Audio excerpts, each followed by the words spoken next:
आमीन, हालेलुया। ताली बजा के प्रभु को धन्यवाद जोर से।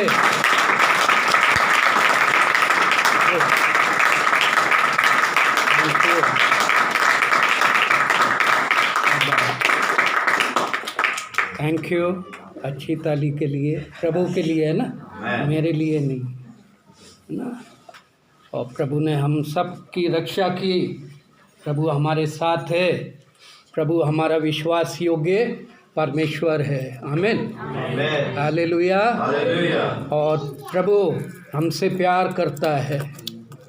कुछ आज मेरा विषय जो मैंने बताया था है ना, दाऊद के ऊपर बीती बार क्या प्रचार किया हैं जी, क्या था मेरा विषय बीती बार, बोलिए, है ना। दाऊद 5 पत्थर है ना, 5 स्टोन, दाऊद ने 5 पत्थर उठाए, बोलिए हाँ या ना। यस। उसको कहाँ रखा, अपनी चरवाहे की थैली में रखा है ना। ठीक है, आज चरवाहे की थैली के बारे में बताऊंगा। ठीक, फिर नेक्स्ट है चरवाहे की लाठी, फिर चरवाहे की गोफन यानी कि चरवाहे का हथियार, इनके बारे में हम बताएंगे। ओके, और सुनेंगे, सीखेंगे सब। लेकिन उससे पहले कुछ बातें मैं बताना चाहता हूँ कलीसिया की भलाई के लिए, उन्नति के लिए। आमीन। यस पास्टर, परमिशन है। हाँ, अच्छी बात है, गलत बात नहीं है। ठीक है, अच्छी आराधना के लिए धन्यवाद। आमीन। तो वर्शिप के लिए मेरे मन में कुछ आया कि जो हमारी संगति है, फेलोशिप है, उसमें सबसे मुख्य भाग वर्शिप है। आमीन, आराधना।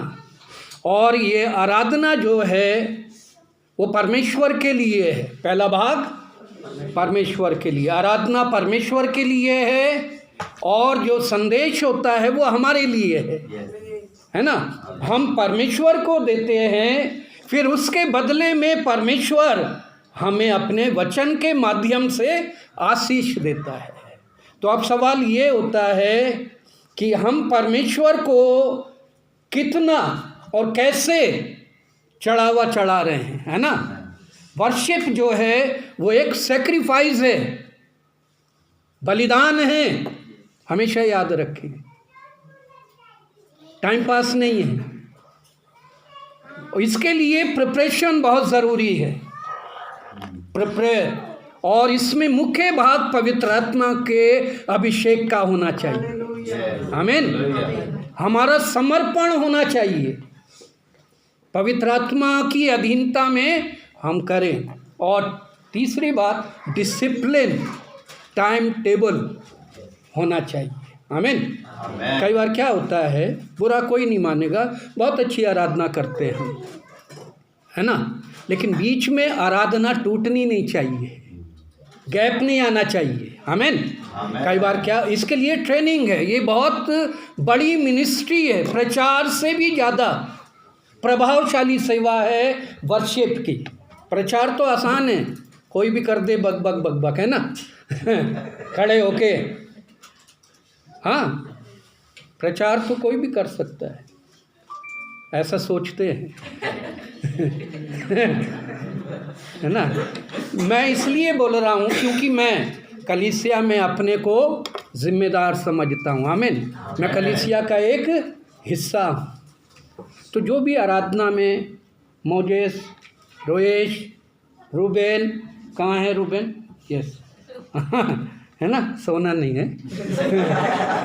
क्योंकि काम पूरा हो गया, बजा दिया, अब आराम है। मोजेस ने बजा दिया, अब आराम है।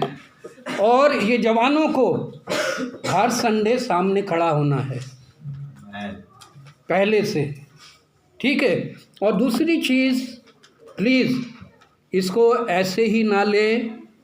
अगर आप कलीसिया की सेवकाई में सहभागी हो रहे हैं, आपकी एज कुछ भी है, इसमें बहुत गंभीरता होनी चाहिए। आमीन।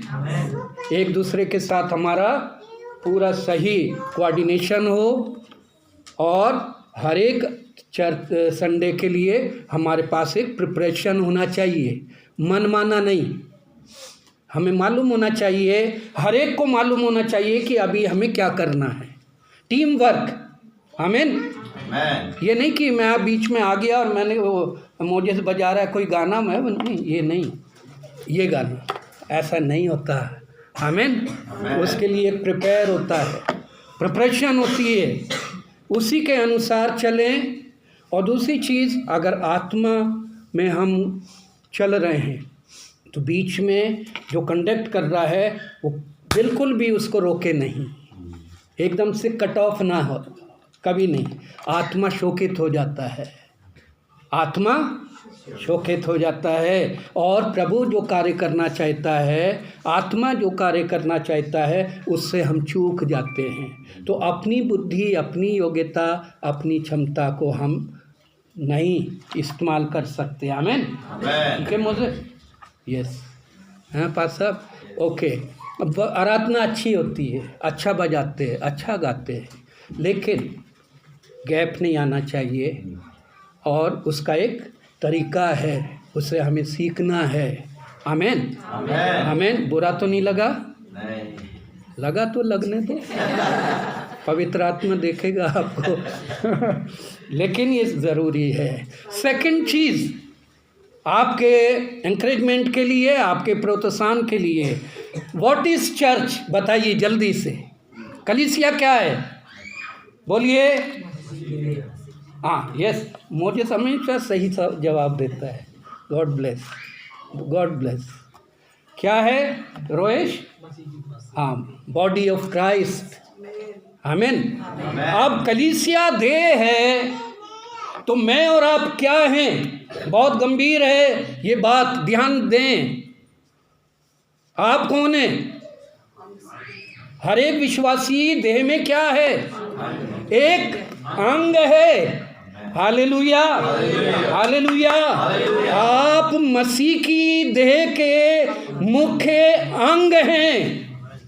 आमीन। अब आपको डिसाइड करना है कौन सा अंग बनना है।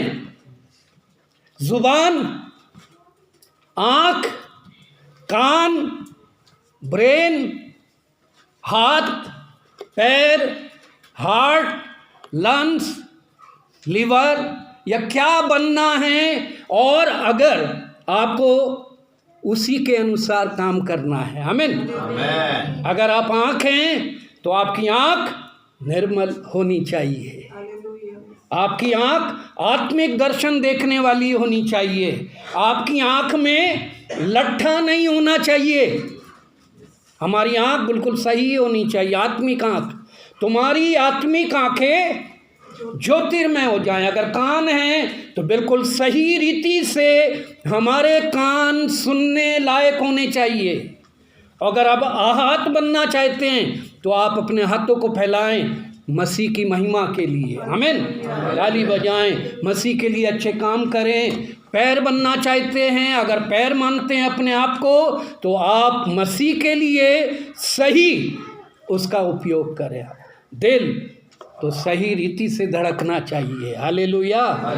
तो हम कलीसिया मसीह की देह है, मैं और आप उसके आत्मिक अंग हैं, तो हम दुरुस्त हो जाएं। एक भी अंग अगर खराब हुआ तो आप सोच लीजिए पूरा शरीर प्रभावित हो जाएगा। तो हमें अपने को दुरुस्त करना है, करना या नहीं? अपना इलाज करना है ना? सही दवाई लेनी है, सही डॉक्टर के पास जाना है।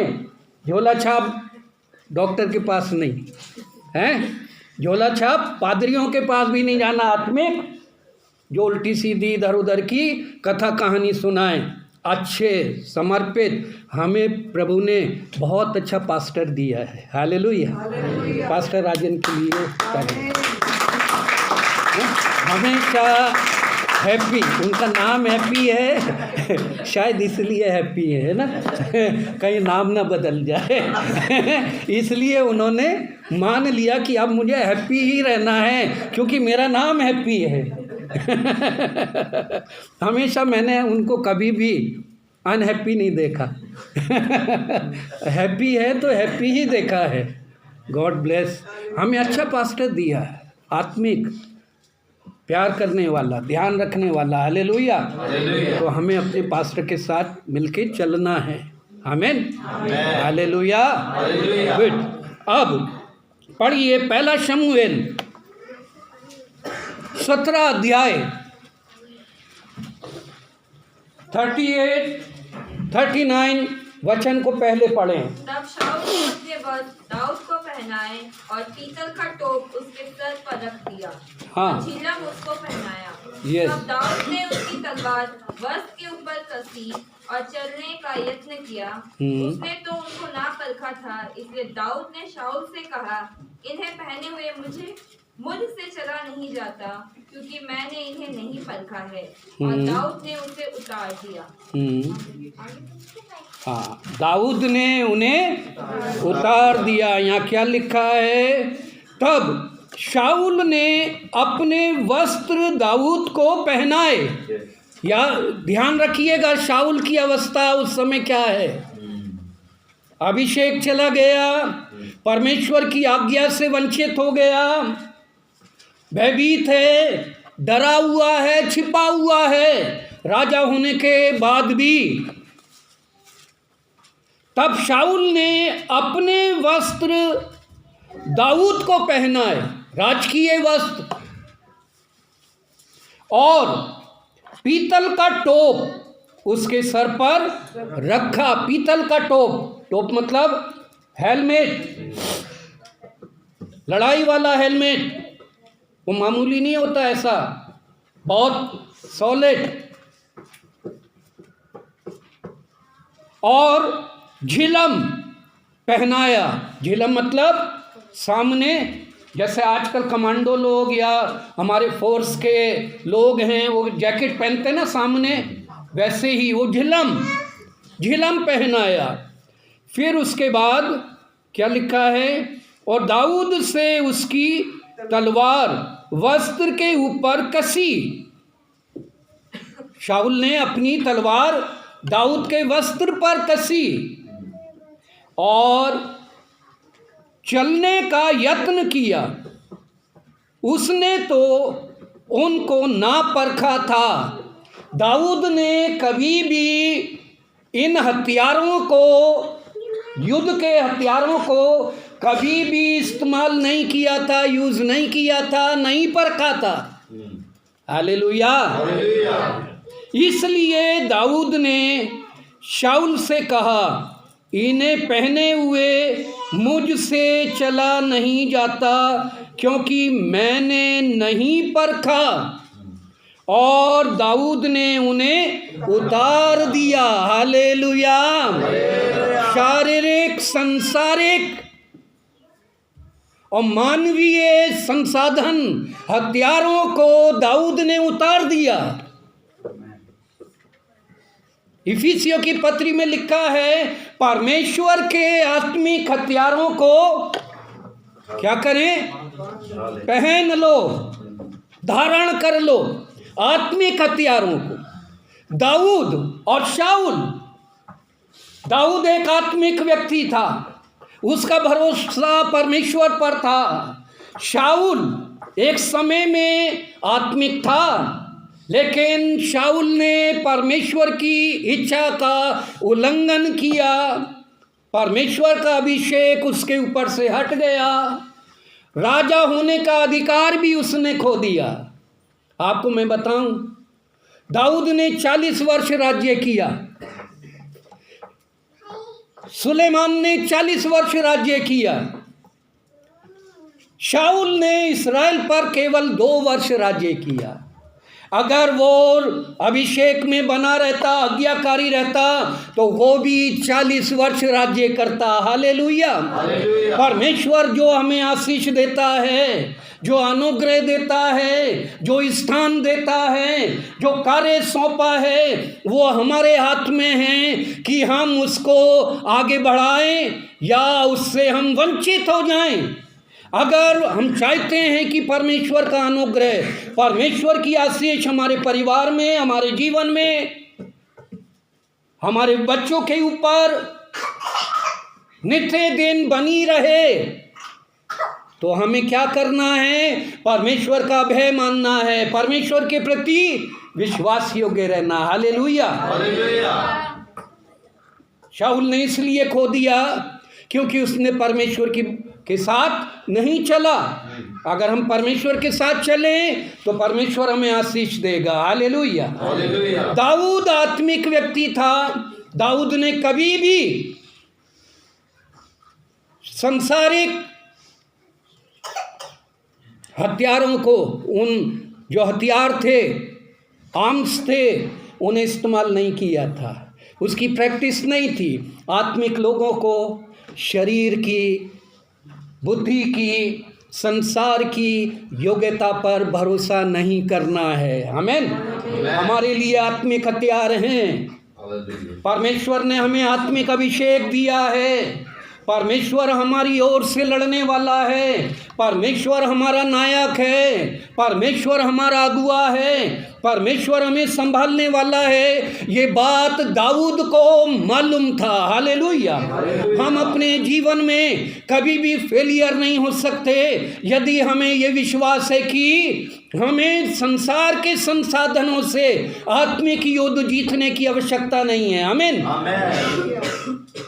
परमेश्वर की आशीषें हम बुद्धि से, शरीर के कामों से, अपनी योग्यता, अपने जो हमारी आदतें हैं, जो हमारा व्यवहार है, उनके माध्यम से हम परमेश्वर के अनुग्रह, परमेश्वर की भरपूरी को हम नहीं पा सकते। आमीन। आमीन। एक मछली, तालाब में एक मछली होती है। मैं आपको नहीं कह रहा हूँ, मछली को कह रहा हूँ, है ना। मछली का बता। और कुछ लोग ऐसे होते हैं, नहीं होना है। वो मछली का जो मुंह होता है वो सांप के समान होता है ना। जब वो सांपों में फंस जाती है तो वो अपना मुंह दिखाती कि मैं तो तुम्हारी हूँ, तुम्हारे बीच की हूँ। और उसकी पूंछ जो होती है वो मछली जैसी होती है। जब मछलियों में जाती है तो अपनी पूंछ दिखाती है। गंगा गए, बोलिए गंगादास, जमुना गए जमुनादास, है ना। कई लोग ऐसे होते, मौका परस, काम चलना चाहिए। आपको नहीं कह रहा, आप ऐसे नहीं हैं, है ना आप गंगादास हैं ना जमुनादास हैं।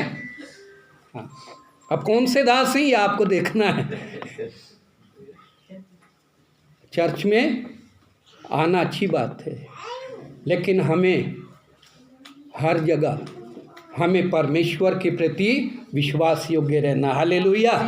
हालेलुया। हालेलुया। शर्मिंदा नहीं होना है।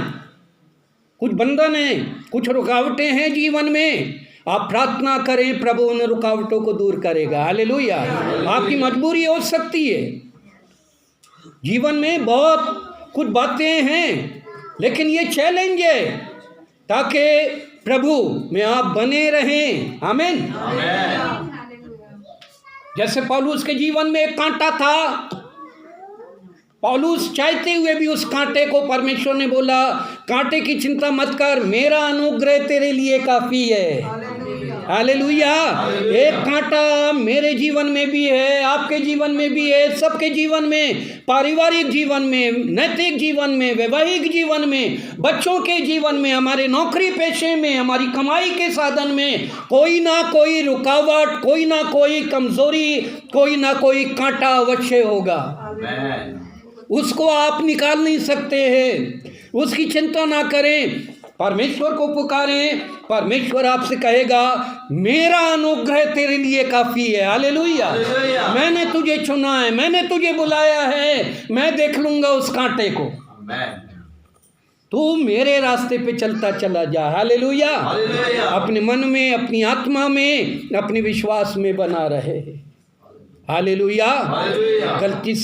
गलती की है, गलती से कुछ हो गया है, अब क्या करें हैं? कोई बात नहीं, प्रभु उस परिस्थिति में भी आपके ऊपर अनुग्रह करेगा।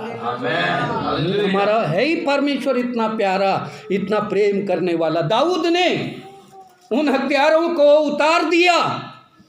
दाऊद उनको पहनकर चल नहीं पाया। दाऊद ने कहा कि मैंने कभी इनका इस्तेमाल नहीं किया। मेरे प्रियो, हम आत्मिक हथियारों को बांध ले। बोले आमीन। आत्मिक हथियार, परमेश्वर का साधन, परमेश्वर का प्रबंध लेकर चले।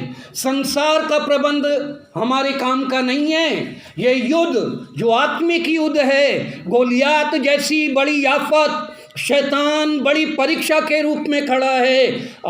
हम इन्हें उन हथियारों से कभी नहीं जीत सकते। उन हथियारों के रहते हुए भी शाऊल और इस्राएल की सेना डरी हुई थी। हमें आत्मिक हथियार चाहिए। आमीन। प्रार्थना करना है, आत्मा का अभिषेक चाहिए, वचन की अगुवाई चाहिए, वचन का प्रकाशन चाहिए, परमेश्वर की संगति चाहिए, विश्वासियों की संगति चाहिए हर समय। हालेलुया, हालेलुया, आमीन। याद रखिएगा, गंगा गए गंगादास, जमुना गए जमुनादास, है ना? करेंगे तो आप ही मुसीबत में फंसेंगे, हैं? हमारा कुछ नहीं जाएगा। फिर आएंगे तड़पाते हुए, तड़पते हुए, चिल्लाते हुए, हैं? बहुत देखा है हमने। इसलिए सरल सादा। आमीन। अब पढ़िए 40 वचन। अब आता हूँ अपने विषय पर। अपनी लाठी हाथ में ली और नाले में से 5 चिकने पत्थर छांटकर अपनी चरवाही की थैली अर्थात अपने झोले में रखे और अपना गोफन हाथ में लिए। बस झोले में रखे और अपना गोफन अपने हाथ में लेकर पलिश्ती। हाँ, है ना? पत्थर, थैला, लाठी और गोफन। अच्छा विषय है ना? इंटरेस्टिंग। पढ़ा कीजिए वचन, वचन आपसे बात करेगा। आमीन। और वचन फिर आपको बताएगा उसका प्रकाशन, उसका भेद। 3 बातें तो याद है ना? पहला क्या? Worship tips. दूसरा, हम मसीह की देह के अंग हैं, तो अपने को पहचानिए कौन सा अंग हैं आप। तीसरा, शारीरिक हथियारों को कभी भी ना लें, आत्मिक हथियार बांधे रहें। आमीन। अब आता है, वहाँ क्या लिखा है? दाऊद ने 5 चिकने पत्थर उठाए, है ना? 5 चिकने पत्थरों के ऊपर मैंने बीते संडे बोल दिया। आज थैले के ऊपर बोलूँगा। कितने प्रकार के थैले बाइबल में हैं और उनका अर्थ क्या है?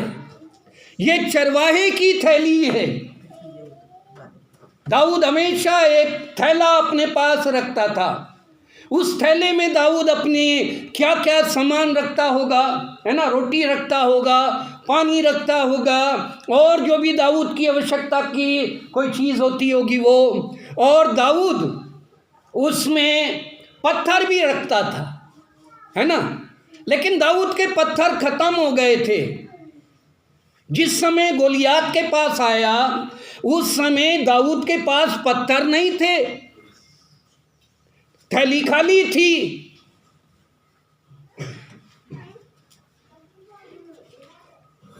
दाऊद को 5 पत्थर उठाने पड़े और उसने चुने हुए 5 पत्थर उठाए, चिकने, गोल, जो उसकी गोफन में फिट आ जाएं। आमीन। आप में से कितने लोगों ने गुलेल चलाई है? गुलेल चलाई है? किसके ऊपर? किसके ऊपर हैं? चिड़िया, बंदर और कुछ भी। गोफन देखी है कभी आपने? गोफन नहीं? अरे खेत किसान वाले, गांव देहात वाले गोफन नहीं देखी? बढ़िया खेत के बीच में ऊपर, है ना, मचान बनाकर जब वो ऐसे घुमाता है और चिड़ियों को भगाता है, वही है गोफन। लेकिन उसको चलाने का एक तरीका है, टेक्निक है। गोफन, गुलेल एक ही है ना, भाई बहनी है। हाँ, लेकिन चलाने का तरीका है। दाऊद के पास गोफन थी और दाऊद बहुत परफेक्ट था अपने गोफन चलाने में और बहुत ही सटीक निशाना लगाता था। गुलेल से तो सही है, लेकिन गोफन से बिल्कुल सही निशाना लगाना, जहां देखा वहीं लगना चाहिए, ये एक कमाल की बात है। मेले में गए हैं कभी आप लोग? मेले में कुंभ के? तो फिर तो कौन से मेले में गए? जो लगते हैं ना, कभी कभी चले जाया कीजिए, है ना। कुंभ में भी जा सकते हैं, नतीजा क्या होगा वो आप भुगतो। तो किसी भी मेले में जाइए। मेले का अर्थ क्या है बताइए? मेले शब्द का अर्थ क्या है? मेला, मेला लगा है मतलब जमघट, भीड़, जहाँ बहुत लोग इकट्ठा हो जाएं, इंजॉय करें, है ना, तरह तरह के कुछ भी उनके फंक्शन हो, उसको मेला कहा जाता है। दुकानें भी, नाच गाना भी हो रहा है। मुझे बहुत शौक़ है, जहाँ मजमा लगता था मैं खूब जाता था। मैं जब पढ़ता था 7वीं 8वीं क्लास में था, तो हमारे घर से हमारा स्कूल मेरठ में सेंट जोसेफ स्कूल, हम रहते इधर आपका कचहरी के पुल पे, पीएल शर्मा रोड, बड़ा बेगम बाग, वहाँ से हमारा सेंट जोसेफ स्कूल जो है लगभग 4 या 5 किलोमीटर होगा। रोज़ हमें पैदल आना जाना पड़ता है। तो हमारी तो मस्ती, क्योंकि जाते जाते ही आधा स्कूल का टाइम कवर हो जाता था। लेकिन जब हम बीच में पहुंचते थे, लाल कुर्ती, है ना, आपको याद होगा, है लाल कुर्ती, वहाँ एक बहुत बड़ा बाज़ार है और वो ऐसा बाज़ार है जैसे यहाँ सरोजनी मार्केट है, वैसे लाल कुर्ती है। हर एक प्रकार का सामान, हर एक प्रकार का बढ़िया कपड़ा वहाँ मिलता है।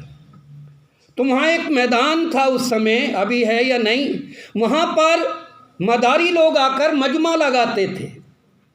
एक हमेशा आते थे, लंबे से सफ़ेद कपड़ा पहनते थे और वो मंजन बेचते थे, दांत का इलाज करता था वो, और मजमा लगता था। तरह तरह के सांप रखते थे। मैंने उनके पास कई प्रकार के सांप देखे।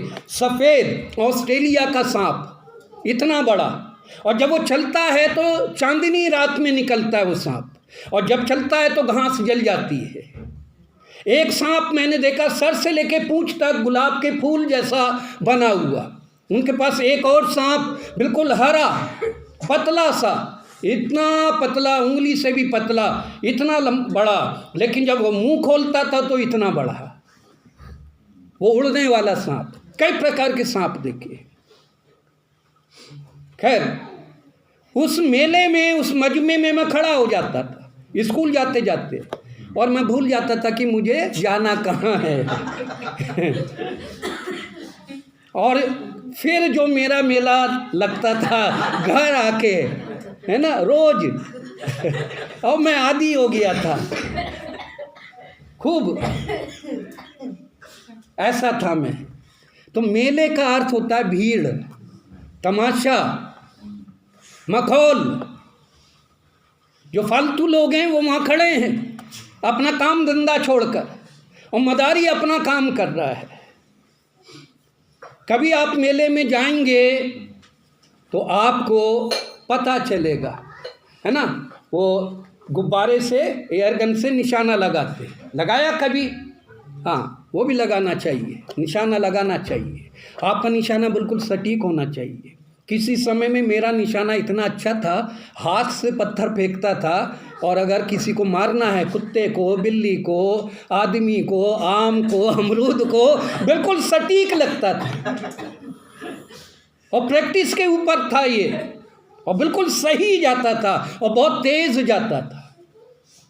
हमारा भी निशाना बिल्कुल सटीक होना चाहिए। जब शैतान हमारे सामने खड़ा है और दुष्ट की शक्तियां खड़ी हैं, हमारी प्रार्थना का जो पत्थर है, आमीन, हमारे विश्वास का जो हथियार है वो ऐसा जाना चाहिए, ऐसा तीर, ऐसी तलवार के रूप में कि वो एक बार में नेस्त और नाबूद हो जाए। हालेलुया। हमारा निशाना चौकस होना चाहिए। दाऊद का निशाना चौकस था। दाऊद ने 5 पत्थर उठाए। इसका अर्थ है कि दाऊद की थैली खाली थी। दाऊद किसी भी युद्ध के लिए तैयार नहीं था, कोई भी युद्ध उसके सामने नहीं था, क्योंकि उस समय दाऊद ना तो भेड़ बकरी चरा रहा था, भेड़ बकरियों को गले में रखकर अपने भाइयों से मिलने आया था। हालेलुया। ये है मैनेजमेंट, डिसिप्लिन। जब भेड़ों को चराने जाना है, जब शत्रु का सामना करना है, तब हथियार हमारे पास होने चाहिए। लेकिन जब हम अपने भाइयों से मिलने जाएं, तब हथियार की जरूरत नहीं है। हालेलुया। अपने भाइयों के लिए भोजन लेकर गया, स्वादिष्ट भोजन जो माता पिता ने भेजा था। जब हम कलीसिया में आए, हमारे पास युद्ध के हथियार की जरूरत नहीं है। आमीन। उस समय हमारे पास एक दूसरे की पूर्ति करने का साधन होना चाहिए कि हमारे मिलने से हमारे भाई लोग, हमारे बहन लोग संतुष्ट हो जाएं, परिपूर्ण हो जाएं, उनका पेट भर जाए, वो आत्मिक रीति से परिपूर्ण हो जाएं। दाऊद इसलिए गया था। हालेलुया। लेकिन दूसरे ही पल जब शत्रु का सामना करना है तो उसने अपने भाइयों को निपटाया और अब शत्रु का सामना करने के लिए तैयार है, तो अब उसे हथियार की जरूरत है। हालेलुया। हमें मालूम होना चाहिए आत्मिक तौर पर कि हमारा जो जीवन का उद्देश्य है, हमारा पार्ट कहाँ किस लिए है। आमीन। जहाँ भाई बहन, जहाँ रिश्तेदारी, जहाँ हमारा प्यार, जहाँ हमारे संबंध की ज़रूरत है, वहाँ हम अपने आप को सिद्ध करें। और जब हमें शैतान का सामना करना है, युद्ध का सामना करना है, उसके लिए भी हम तैयार रहें। आमीन। हालेलुया। हालेलुया। दाऊद ने 5 पत्थर थैले में डाले।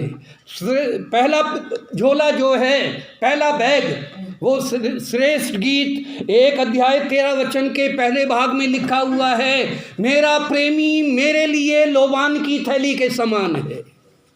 लोबान की थैली, ये थैला जो है वो प्रभु यीशु को दर्शाता है। बैग जो है वो प्रभु यीशु का रूपक है। हमारा प्रभु यीशु एक ऐसे बैग के समान है जिसमें सुगंधित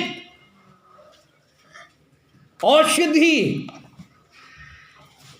रखी हुई है। हालेलुया। हमारा प्रभु यीशु एक ऐसे थैले के समान है। लोबान, जानते हैं ना लोबान क्या होता है? लोबान का क्या काम है? हैं जी, बोलिए। लोबान कब इस्तेमाल की जाती है और क्यों इस्तेमाल की जाती है? बोलिए। अच्छा, आप लोगों को नहीं मालूम। गरम मसाला मालूम है, नमक तो मालूम है, हल्दी है ना, हल्दी मिर्चा धनिया। हाँ, लोबान भी एक मसाला है। लोबान को जलाया जाता है, कीटाणु भाग जाते हैं, बदबू भाग जाती है। अधिकतर क्या होता है, कोई मर जाता है तो उसके सिरयाने कंडे जलाकर उसमें लोबान रखते जाए रात भर, है ना, ताकि कीटाणु उड़े नहीं और बदबू ना आए या वातावरण शुद्ध रहे। पुराने नियम में लोबान जो है बलिदान के लिए इस्तेमाल की जाती थी। मिलाप वाले तंबू में 3 भाग थे। पहला भाग आंगन, दूसरा भाग पवित्र स्थान, तीसरा भाग परम पवित्र स्थान। जो पवित्र स्थान था उसमें 3 चीज़ें होती थीं। जैसे ही महायाजक उसमें प्रवेश करता था, दाईं तरफ रोटी की मेज़, उसमें 12 रोटियां होती थीं जो पूरे सप्ताह में 7वें दिन बदली जाती थी। सामने एक धूप वेदी होती थी जिसमें लोबान जलाई जाती थी। हालेलुया। और बाएं हाथ पर एक दीवट हुआ करता था क्षमादान, जिसमें 7 दीवट जलते थे।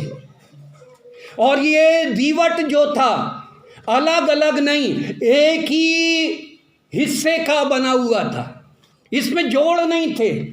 आमीन। प्रकाशित वाक्य में 7 दीवटों का जिक्र है, वो कलीसिया है। और इन दीवटों में जो तेल डाला जाता था वो पवित्र आत्मा को दर्शाता है। जो महायाजक है वो यीशु मसीह को दर्शाता है। कलीसिया एक दीवट है। कलीसिया को में जो तेल है वो पवित्र आत्मा है। और पवित्र आत्मा तभी जलेगा जब प्रभु यीशु उसको जलाएगा। हालेलुया।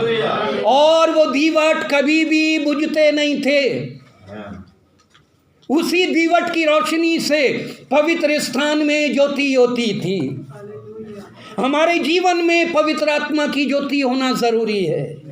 आमीन। केवल ईसाई होना, केवल चर्च आना, केवल बाइबल रखना, ये इस मसीहत नहीं है, ये आत्मिकता नहीं है, ये नाम धराई है। ये तो अन्य जाति लोग भी कर रहे हैं, मुसलमान भी कर रहे हैं, हिंदू लोग हमसे ज़्यादा कर रहे हैं। ईसाइयों में भी यही चलन आ गया है। बहुत चीज़ें सिमिलरिटी हो गई, सिमिलर हो गई है। रीति रिवाज, विधि विधान नहीं, हमें अलग किया गया। हालेलुया। हमारे पास जो है वो जीवन की रोटी है, जीवन का आत्मा है, जीवन का वचन है, अनंत जीवन का वायदा है। दाऊद का जो थैला था वो खाली था, लेकिन उसने शत्रु का सामना करने के लिए उसमें 5 पत्थर डाले। हमारा यीशु एक थैले के समान है। मेरा प्रेमी लोबान की थैली के समान है। मेरा प्रभु यीशु उस थैले के समान है जिसमें सुगंधित द्रव्य पाया जाता है, सुगंधित औषधि पाई जाती है। और वो उस औषधि से हमें सुगंधित करता है। आमीन। हालेलुया। अगर हम यीशु के थैले में हैं तो हम निश्चय सुगंधित होंगे। हम यीशु की भरपूरी से परिपूर्ण होंगे। और दूसरा थैला जो है वो दाऊद का थैला है, चरवाहे का थैला। और दाऊद इसे कभी भी अपने से अलग नहीं करता था, क्योंकि इसकी ज़रूरत उसे कभी भी पड़ सकती थी। भेड़ों को चराते समय, शेर और भालू का सामना करते समय इसमें वो अपने हथियार, अपनी गोफन और पत्थर रखा करता था। हालेलुया। हमारा जो आत्मिक थैला है, हमारा जीवन जिसके भरोसे हम हैं, वो कभी भी खाली नहीं होना चाहिए, उसका सही इस्तेमाल होना चाहिए। आमीन। थैला जो है वो हमारे जीवन को दर्शाता है। हमारे जीवन का सही उपयोग, सही समय पर उसका उपयोग होना चाहिए। पढ़िए व्यवस्था विवरण 25 उसका 13 वचन।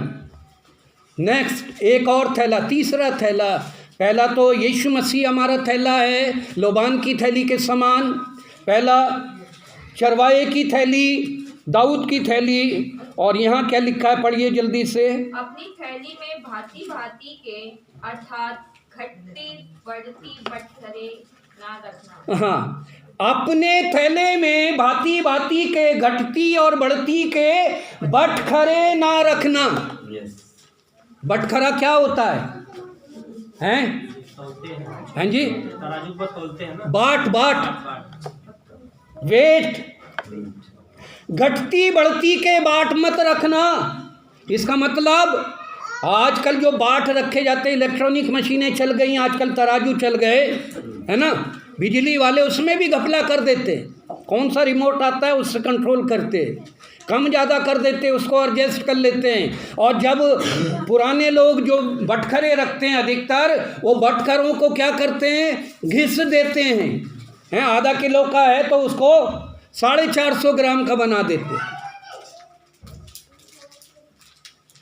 और ये जो बटखरे हैं और तराजू है, ये न्याय को दिखाती है, न्याय को दर्शाती है, निष्पक्षता को दिखाती है।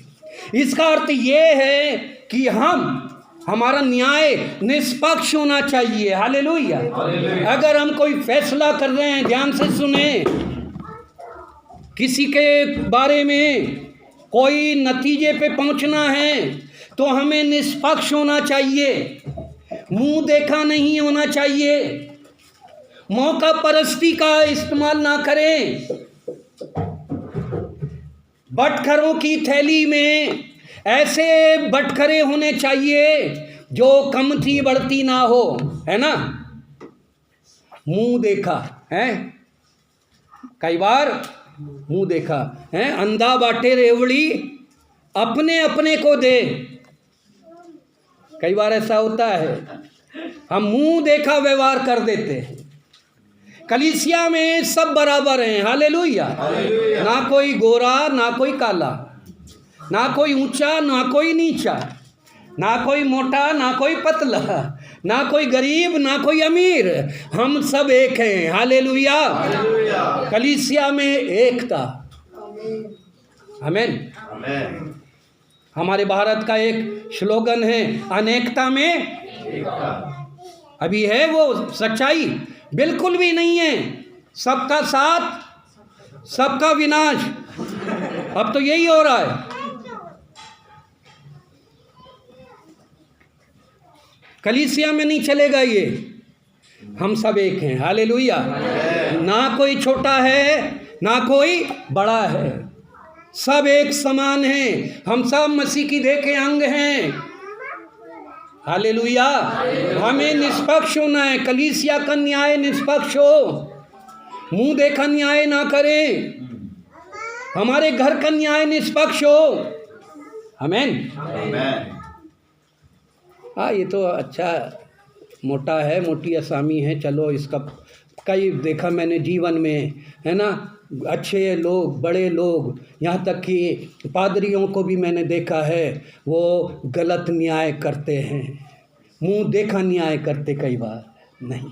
हमें नम्र दीन होना चाहिए। आमीन। तरस से भरा हुआ, टूटा दिल, बिल्कुल एकदम करुणा से भरा हुआ दिल होना चाहिए, सबके लिए एक जैसा। हालेलुया। चरवाहे के पास अलग अलग लाठी नहीं होती, एक ही लाठी से सारी भेड़ों को चराता है। यहाँ क्या लिखा है, बटखरे की थैली में कम ज्यादा के बटखरे नहीं होने चाहिए। न्याय पालिका, न्याय का सही प्रबंध होना चाहिए। हमारा प्रभु यीशु निष्पक्ष है, एक ही दृष्टि से सबको देखता है, एक ही प्रेम करता है, उसकी करुणा हम सबके लिए एक जैसी है। आमीन। भजन संहिता 16 नहीं, सॉरी, भजन नहीं, ये आपका नीति वचन 16 उसका 11 वचन पढ़िए जल्दी से, जल्दी से। राजू और पगड़े यहोवा की ओर से होते हैं, थैली में जितने बटखरे हैं सब उसी के बनवाए। हाँ, थैली में जितने बटखरे हैं, जितने बाट हैं, वो सब परमेश्वर की ओर से हैं। तो इसलिए ये जो थैली है, ये निष्पक्षता की थैली है, ऐसे बटखरों की थैली है जिसमें भेदभाव नहीं है, कम ज़्यादा नहीं है। आगे तीसरी थैली के बारे में आप पढ़ें, एक कैसी थैली है, अय्यूब की किताब 14 का 17, अपराधों की थैली।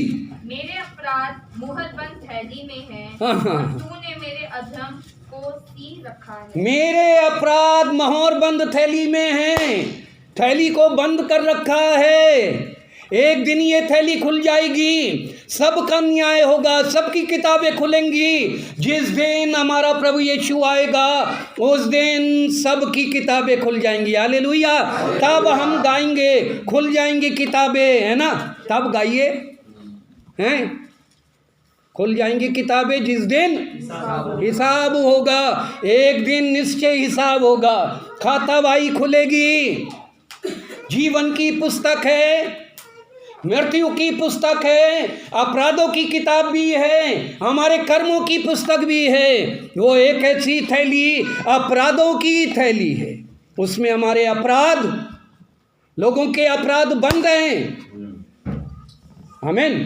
लेकिन जिन्होंने यीशु को ग्रहण किया, जिन्होंने यीशु पर विश्वास किया, उनके पाप क्षमा हो गए, उनके पाप मिटा दिए गए।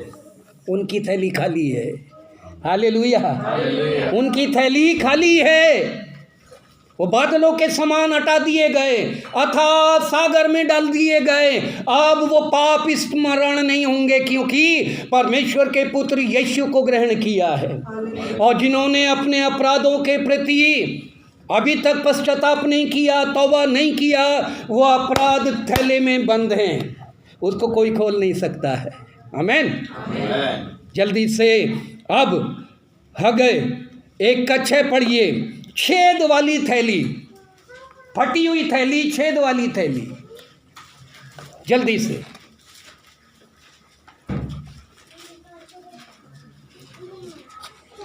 फटाफट। हगै 1:6। तुमने बहुत बोया परंतु थोड़ा काटा। हाँ। तुम खाते हो परंतु पेट नहीं भरता। तुम पीते हो परंतु प्यास नहीं बुझती। तुम कपड़े पहनते हो परंतु गरमाते नहीं। और जो मजदूरी कमाता है वह अपनी मजदूरी की कमाई को छेद वाली थैली में रखता है। कौन से थैली में रखा है? छेद वाली थैली। तू अपनी कमाई को निश्चय खाने पाएगा। परमेश्वर चाहता है कि हम भरपूर हों, हमारी कमाई में बरकत होनी चाहिए। Hallelujah, hallelujah, hallelujah. पैसे का लोभ सारी बुराई की जड़ है। याद रखें, प्रभु जो दे रहा है उसमें संतुष्ट होना सीखें। जरूरत से ज्यादा हाथ पैर ना मारें। पैसा कमाने के लिए बहुत से जरूरी काम, अपने परिवार का प्रेम, कलीसिया का प्रेम, परमेश्वर की संगति और सहभागिता को ना खो दें। ये पैसा आपको बर्बाद कर देगा, आपको कभी भी आशीषित नहीं करेगा।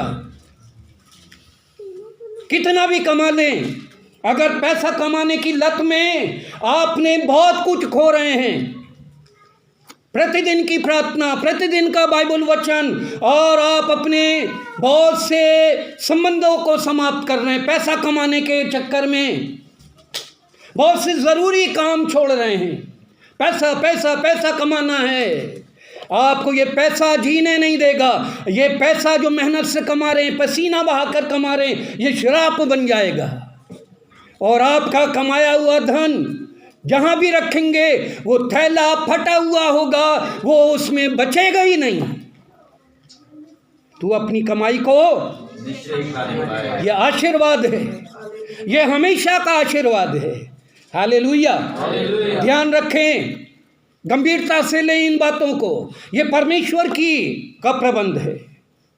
बुद्धिमानी के साथ पैसा कमाना, पैसा कमाना, खूब कमाना, खूब कमाना है। Competition, competition. कमाइए, जितना ज़रूरी है उतना कमाइए। हालेलुया। जितना कमा रहे हैं उतना कमाइए, जितना कमाना है उतना कमाइए। हालेलुया। मैं नहीं चिंता करता, मैं कमाता ही नहीं हूँ। आमीन। कमाने की धुन में रहा ही नहीं। अगर कमाता तो आज भी बहुत कमा सकता हूँ। मैंने नहीं कमाया। जिस दिन से क्रूस उठाया, मैंने पैसा कमाने के लिए नहीं उठाया। जिस दिन से वचन का प्रचार करना शुरू किया, पैसा जमा करने के लिए नहीं किया। आज लेकिन मैं सबसे संतुष्ट हूँ, हैप्पी हूँ, खुश हूँ, जेब खाली, टन गोपाल। बैंक देख लीजिए, बैंक है स्टेट बैंक, अकाउंट नंबर दे दूँ 000 नहीं है। सच, ईमानदारी से, झूठ नहीं बोल रहा, प्रभु गवाह है। लेकिन चिंता ही नहीं, फिक्र ही नहीं, सबसे मस्त, सबसे खुशहाल। जब बाहर निकलता हूँ तो लोग सोचते हैं बहुत पैसा है, अरे इनके पास ये साहब हैं। एक बार मैं रिक्शे में बैठा, रिक्शे वाला चला रहा है, मैंने बोला और भाई कहाँ के हो? बोले बिहार के हैं। और अकेले हो, परिवार है? बोले नहीं, परिवार गांव में है, हम यहाँ 4 भाई हैं, चारों रिक्शा चलाते हैं। और मैंने कहा अपना है? बोले हाँ, पहले किराए का था, हमने पैसा कमाया, अब चारों भाई का अपना रिक्शा है हमें।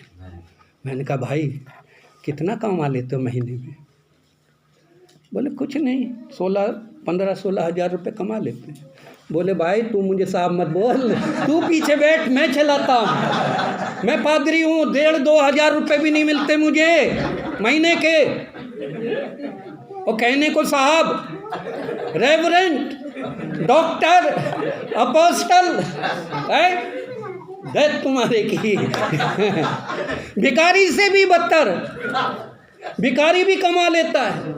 एक भिखारी का इंटरव्यू आया, कई फ्लैट हैं, कई उसकी टैक्सी चल रही हैं, बेटी की शादी अमेरिका में की, बेटा इंजीनियर है और है भिखारी, उससे भी बदतर हैं पादरी लोग।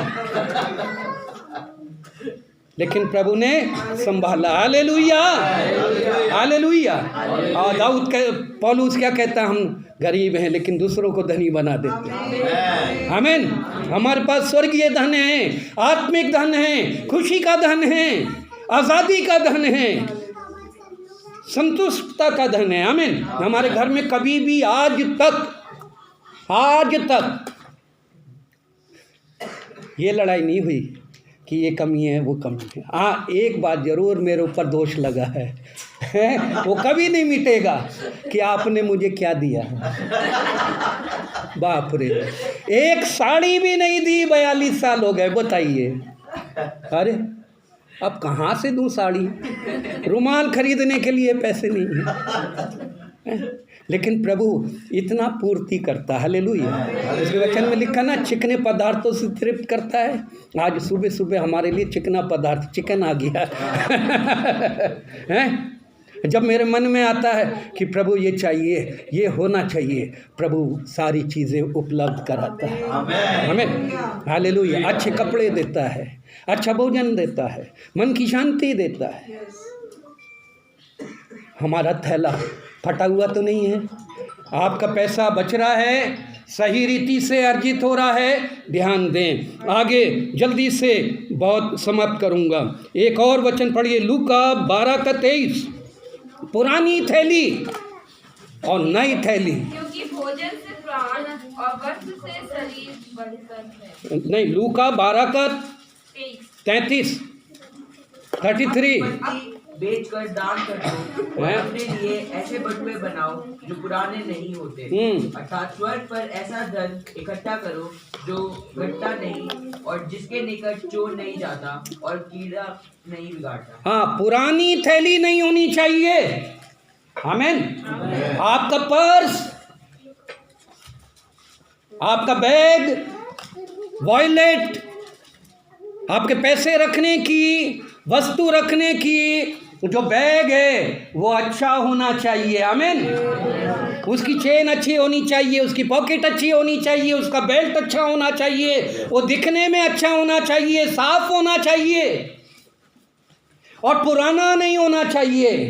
पुराने थैले में, पुराने मशक में नया दाख मधु, दाख रस नहीं डालना, वो फट जाएगा।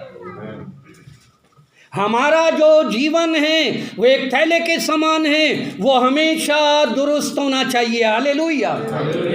पवित्र आत्मा बिल्कुल साफ सुथरे और नए थैले में, मशक में आना चाहिए।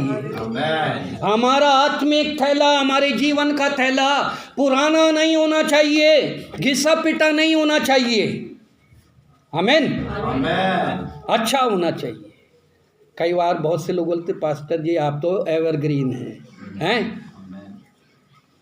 अब मुझे भी लगता है कि मैं घट रहा हूँ या बढ़ रहा हूँ हैं। लेकिन प्रभु का अनुग्रह है। लेकिन मुझे ताने मिलते हैं कि बुढ़े हो गए हो, बुढ़े हो गए हो, याद दिलाया जाता है, लेकिन मेरा मन नहीं मानता है ना। वो बंदर कितना भी बुढ़ा हो जाए कुलाठी मारना नहीं छोड़ता, वो आदत है। हमारा जीवन, हमारा आत्मिक जीवन हमेशा अच्छा होना चाहिए, सुंदर होना चाहिए, पवित्र होना चाहिए। आप बैग रखते हैं ना, अपने बैग का ध्यान रखें। हालेलुया। पर्स, कई लोग, बहुत से लोग पर्स रखना तो बहुत पसंद करते हैं। पर्स में रखते क्या हैं? फालतू के कार्ड पार्ड रख लेते, पैसा नहीं होता हैं। पर्स तो इतना मोटा जेब में दिखाते, बैग भी बढ़िया लेके चलते हैं और पैसा निकालते कहीं और से, पर्स में से नहीं निकालते अंतिम बैग जल्दी से, मत्ती 10:10 जल्दी से, मत्ती 10:10। मांग के लिए अपनी झोली ना रखो, ना 2 कुर्ते, ना जूते, ना लाठी लो, क्योंकि मजदूर को उसका भोजन मिलना चाहिए। हैं, फिर से पढ़ें। यात्रा में, मार्ग में अपने लिए कोई झोली ना रखो। इसका क्या अर्थ है? आपका भरोसा, आपके जीवन में जो यात्रा आप तय कर रहे हैं, उसके लिए आपको चिंता करने की ज़रूरत नहीं है। आमीन। आपके जीवन का प्रबंध करने वाला परमेश्वर है। अगर आप आजकल कितना लगेज लेके जाते हैं ना, अपने वजन से ज़्यादा लगेज लेके जाते हैं। हम आंध्रा गए है ना, 45 दिन कोविड में फंसे रहे, और जब वहाँ से लौटे तो मेरा तो ससुराल है ना, खूब माल मसाला मिला, और मुझे बताया भी नहीं इसने, अचार और पता नहीं कौन कौन से आइटम, और उसको पैक करके अलग सूटकेस में लगेज में डालना था। जो बैग हमने हाथ में लिए थे उसमें डाल दिए, और बता भी नहीं रही है। और जब हम एयरपोर्ट पहुंच गए, सब कुछ हो गया, चेकिंग पैकिंग हो गई, वहाँ पकड़े गए कि ये निकालो, वो निकालो, ये निकालो, वो निकालो। मैंने कहा यार क्या हो गया? बोले इतना फाइन, 8,000 रुपया मेरा फालतू लगा दिया, और वो चीज़ें भी नहीं मिली। तो यात्रा में जब जाएं तो सोच समझ कर सामान रखें। आमीन। कोई ऐसा सामान ना रखें जो बीच में फट जाए। अचार का थैला रख लिया और फट गया और सारे कपड़े तेल ही तेल हैं, मसाले में तल गए हैं। यात्रा जब हमारे जीवन की यात्रा है, मुख्य बात ये है हम अपने जीवन का प्रबंध अपने यहोवा परमेश्वर के ऊपर भरोसा रखें। हालेलुया। पक्षियों को देखें, ना बोते हैं, ना काटते हैं, ना खत्तों में बटोरते हैं, लेकिन उनका बनाने वाला परमेश्वर, उनका सृष्टिकर्ता प्रतिदिन उन्हें भरपूर देता है। आमीन। हम अपने लिए चिंता ना करें, कल की चिंता ना करें। यात्रा जो जीवन में हम चल रहे हैं, ये यात्रा कब तक चलेगी, कितनी लंबी होगी, कितनी कठिन होगी। हमारा परमेश्वर, इस्राएलियों को पता नहीं था कि मिस्र से निकल रहे हैं, सारे ऐशो आराम छोड़कर निकल रहे हैं, घर गृहस्थी सारे संसाधन छोड़ रहे हैं, जंगल में जा रहे हैं। 40 साल तक उनको भटकना पड़ेगा, लेकिन परमेश्वर जानता था कि उनकी ज़रूरतें क्या हैं। हालेलुया। जब उन्होंने कहा कि हम तो मिस्र में अच्छे थे, है ना, मिस्र का लौकी, कद्दू, बैंगन ये याद आने लगा, तब परमेश्वर से मूसा ने प्रार्थना की। परमेश्वर ने स्वर्ग से मन्ना गिराई, उनको प्रतिदिन संतुष्ट किया। बटेर, हालेलुया, बटेर सबसे अच्छा मज़ेदार होता है, महंगा बटेर खिलाया प्रतिदिन, जब तक उनकी यात्रा पूरी नहीं हुई। पानी की ज़रूरत हुई, अगर कड़वा पानी है तो मीठा पानी बना दिया। हालेलुया। जूफा से शुद्ध कर, और वो पानी शुद्ध हो गया, पवित्र हो गया, निर्मल हो गया, मीठा हो गया, उनके पीने के लायक हो गया। और जब ऐसी जगह पहुँचे वहाँ पानी नहीं है, चट्टान में से पानी निकाल के दिया। मेरा और आपका परमेश्वर जो कहता है चिंता ना करें, यात्रा की, जीवन की चिंता ना करें, कल की चिंता ना करें, आपका थैला भरा रहेगा। Hallelujah. God bless you, God bless you. दाऊद का थैला, आमीन, याद रखिए, आमीन।